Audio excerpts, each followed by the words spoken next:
Okay, here we go. Take 3. The first time I tried to film this movie or video, I wasn't on movie. It didn't work. The second time, I did a really lousy intro. So this is take 3. It's sort of home front day. This, that, and the other thing, whatever you want to call it. The ladies are here, both of them. We have wrapped 2 of the at least bitter gourds that are growing. If you wrap them in used cardboard box cardboard, you strip it and roll it into a funnel shape and put it around the young bitter gourd, it keeps the bugs off and you get better food. So we do it. In the very center of this video is our original house here. Now, we started planning this house when we were in Vancouver and working on returning. That's another story how we got to returning, but we decided in Vancouver that we wanted to have a bamboo house. And we got hold of an outfit that was on the web in Dumaguete called Boogless Bamboo, and we started planning it. They had a good-looking website, and we got to know them and they got to know us. When we returned, for about 5 months, Myra and I had been strongly debating, one could say arguing, about the security measures we wanted in the house. Do we want bars on the windows? Do we want heavy locked doors? And I didn't see the need of it, and Myra couldn't understand or conceive of living in a house in the Philippines that didn't have it. So we came back and we talked to Boogless and we got the design done. We helped with the design. Nelson and Franz did a lot of that, but we helped a bit. And they got to work. And right off the bat, we learned a valuable lesson. We took a look at how they were putting in the cement foundation, and it just was not up to what I thought of as reasonable. They had put in a post, they had chipped a little off the top, and they were going to put another post on top with no rebar or anything holding it, just a 1/16 of an inch indentation throughout, pebbled the top and bottom of the new cement. They thought that would hold. I wasn't so sure, so we changed that plan, which meant that we actually had to watch them because they were going to do stuff we weren't going to be happy with if we didn't. And then they found out that our anniversary was coming up in July the 10th it was. And it was far enough back we thought, well, okay, can you guys get it finished so we can move in on our anniversary? And they said, oh, we'll give it a try. And they started working. And they were working hard and fast. And first thing you do with a bamboo house, and I don't know if you've got any pictures of it or not, you put up this immense frame of bamboo. Not of the house, just the frame that you're going to walk around and build with. And then you start building the house, and they were doing that, and they got up the frame of the house. And it looked great. I mean, it's awesome. I can add some pictures into this video. They've got bamboo on our floor that is 8.5, 9 inches across, which isn't bad for a blade of grass when you think about it. And they were building away, and I walked down the path, downhill, I don't know, 50, 75 yards, and I looked back and I thought to myself, you know, I sure hope that is an illusion. I hope that's just optical and it isn't really the structure, because it sure looked like the whole house was leaning to the left.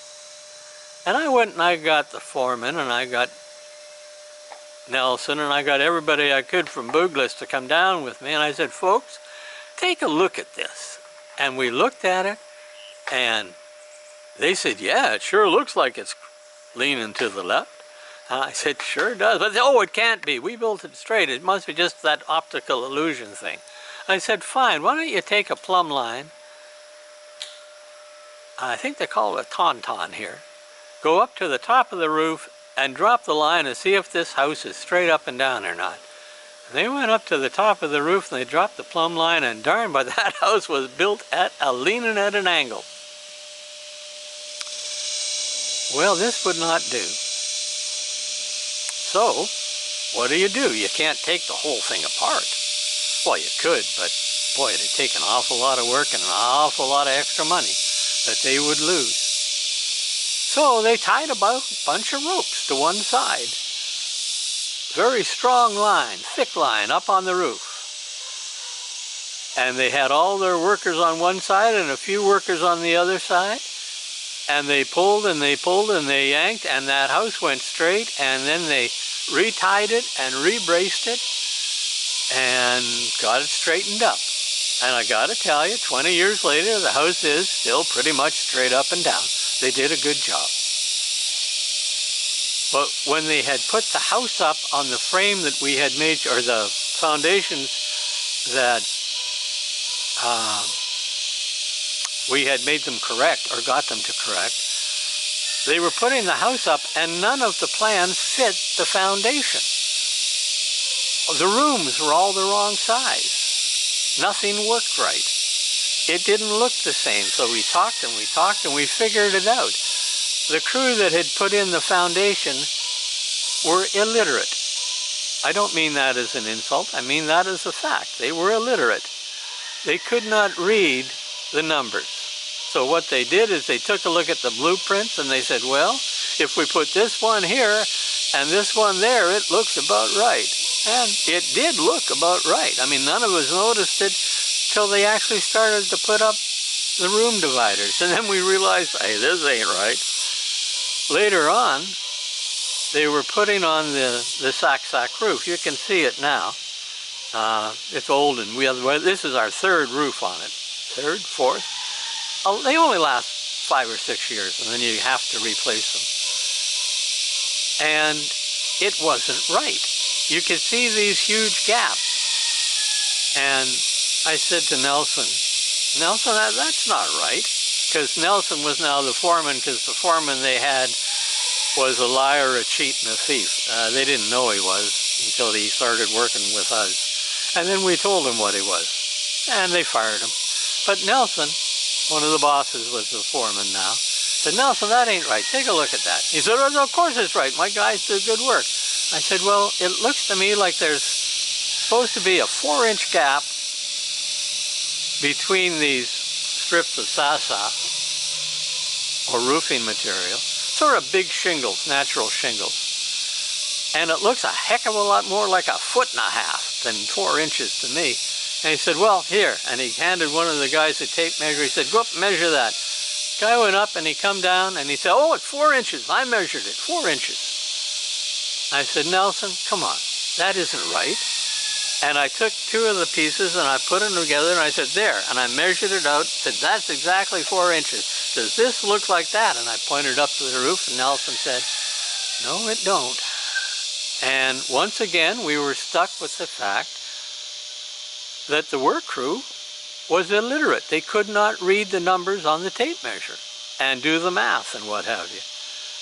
Which meant things got a little slower, but we watched them and we told them, showed them on the ground, here's what you do, bang, bang, bang, and they do it beautifully. Some of those guys were true artisans.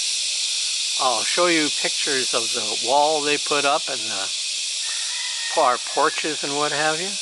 They take this bamboo that's, I don't know, 6 inches across the center, and they're going to put it on as a top rail, and they're going to put other pieces up so you get a nice standard fence. Well, it looks like a fence, but it's around your porch.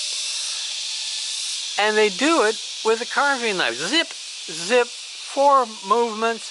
It's done. It fits like it was just glued in place. They didn't even have to put bamboo nails in, but they did. Incredible work. The pictures will show the work they did. And we loved that house. We still do, as a matter of fact. The trouble was that the neighborhood changed. Karaoke came in, electricity, radios, drunks, and the house just was no good. We started off on a 1-lane dirt road. By the time we moved out of the house, it was 2.5 lanes wide. There was lots of traffic going up and down every day. In the summer, when universities would come up with day outings, we'd get covered in dust because the road was nothing but dust. I'd spend hours every day with a hose watering the road down, twice a day, and it didn't do a whole lot of good. Then they paved it and it got even noisier, put in street lights, and suddenly our beautiful dark bamboo house was lit up from the outside. And it was a little small. It's only 75 square meters. And as you'll see in the pictures, the walls were removable. It was a marvelous setup. You could take out whatever you didn't want and have one big room. You could have 2 small rooms. You could have 3 small rooms, private patio, porch. You could arrange things as you like them. Open up the outside walls and have a flow through gazebo effect. Marvelous. No good for working on your dissertation. That's where the next building came in, and it was Myra's office, and as you know, that turned into the bedroom and what have you. And later still, we would have to build a cement house because of the neighborhood changing. But that's okay. Everything. And the house taught us a very important life lesson, and I'm about to tell it to you, so do I have time for that? What am I doing here? I'm looking, and I think, although I can't tell, boy, I hope that says 12 minutes. I don't know. Well, I brought the wrong glasses and I can't see a darn thing. Oh yeah, only 13 minutes. Good enough. The life lesson is everything has its lifespan. A year and a half ago, Myra and I had to make a decision. Did we maintain the bamboo house, or did we let it return to Mother Earth? It was a natural house. It should read 99% of that is bamboo, a natural material. We thought about it. Part of what was driving our choice was the cost of maintaining that house. Every couple of years, you had to 5 years or so, I shouldn't say a couple. You replaced the roof. Last time we replaced it, it was over 100,000 pesos. And that's half a year's earning for us. So you had to take out a loan or a mortgage to get the roof done. And the roof needed doing. The wiring was okay. It wasn't any problem. But certainly there were pieces of bamboo that were starting to go and needed replacing. It would have cost us close to 250,000 pesos to maintain that house that year. And you couldn't just do it every year because these are big items and they had to be done all at once. You couldn't get by without doing it that way. Now this was a house that we paid less than 150,000 for when we built it. And the locals thought it would last less than 5 years, and here it is 20 years later still standing, and I'm still using the CR over there, and the ladies are using it for storage and having merienda and lunch breaks in. It still functions. It's a marvelously constructed house. And if we were rich enough, we'd probably fix it up, but we're not. And we decided to let it return, which is why if you look at the house, you can see, I'm going to try to move this in. I'll see what happens. There you go. Oh yeah, there. I moved it in, and you can see the trees, and behind the trees, there's a lot of green stuff growing on our roof. It's going back to nature. The Mother Earth is reclaiming it. The vines are climbing up. The moss is growing. And as much as I enjoyed watching it get built and living in it, I'm enjoying watching it go back to the earth, to where it came from. It feels like we're completing a cycle, and it feels good. To get back to where I started, Meyer and I planning the house, talking about what we were going to put in the house and what we weren't going to put in the house for protection and security. Well, the guys did the best they could, but come July 9th actually, the house was nowhere near finished. So what they did, bless their souls, they had a back wall finished and a quarter of the floor. They put up a quick set of stairs on the side of the house that got us into the quarter of the floor that was done, and they put up 2 walls around it that every morning could be taken down so they could go back to work. But on July 10th, we slept in our house, our bamboo house. And from that day on, we slept in it. We'd get up in the morning, we'd have breakfast, we'd clean up, we'd get everything out of their way, and we would be part of the building process. We said, oh, well, yeah, this is good and that's good. And and we talked with Nelson and friends, and we'd say, well, gee, that was a bad idea. How do we make this a better idea? And we worked at it, and by the time it was finished, all our walls came down. I mean, like big shutters, storm shutters in Canada. You just take them out of the wall, lean them up against a solid part of the wall, and your house opens up for flow-through air on a hot day. But we didn't have any bars. We had a semi-lock on the front door. We only had one door. I know it goes against rules and regs, but when you've got a 1/8 of an inch, make that 1 centimeter thick wall made out of bamboo strips, woven, that you can cut through with a bolo in half a second or just dive through. You don't really need a back door in an emergency. You just run through the wall. And it worked well for us.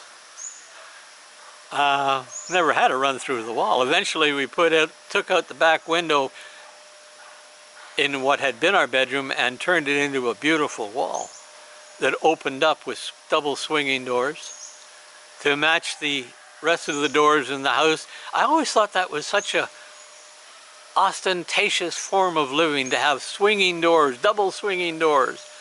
So they handcrafted these bamboo doors that swung like doors on a bad Hollywood Western from the 50s on the saloon would swing. That type of door. Only they went all the way up and down and looked very pretty. They didn't look tacky at all.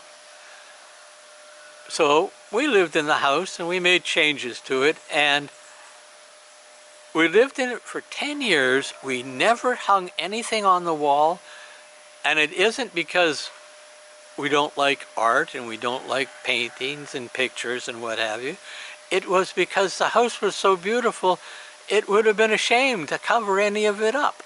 It was that pretty, and it truly was. But it reached the time when it was time for it to return, to complete its cycle in this life. Now maybe it's just that I'm 71 come September, and between the MS and the diabetes and the hypertension and the arthritis and the prostrate and whatever else I've got wrong with me. I've got enough wrong with me. I'm winding down too. And I sort of feel like I'm winding down with the house, which is all right. It teaches me that this is natural. This is normal. This is the way it's meant to be. And I'm happy with that. So I'm going to take this and move it back out. There you go. Oh, all the way back. There. There's our house in the middle still, and you can see our mosquito nets over our vegetables and the bamboo structures. And in the left side, just right to the left, that little dark spot, is a rambutan tree that was trimmed way down and is starting to grow back. The green on the right is a bush. It just has pretty little purple flowers on it. And each one of these will live its life too and go and do its thing in its proper time, as it should be. I must remember that lesson. It will make the few remaining years much better. I don't see the sense anymore. I fight my diseases. I've been fighting MS since I got it. And I'm not going to quit that fight, that struggle. But I know the time will come when I may lose. I will not be defeated, though. I will only lose. A natural loss, old age and death will take me. And that's the way it should be. And I'm happy with that. I'm okay with that. And I think that one of the reasons is because I get to watch my house go through the same thing. And I've had a few friends die already. Some in accidents, some through to cancer. That's the way it goes. And death is part of life, and life is part of death. And you can't have one without the other. Not in this universe. And folks, at 22 minutes, that's enough. Now I'm getting maudlin. I hope you enjoyed the video. I hope you have a good day, and with any luck at all, I'll talk to you tomorrow. Bye-bye.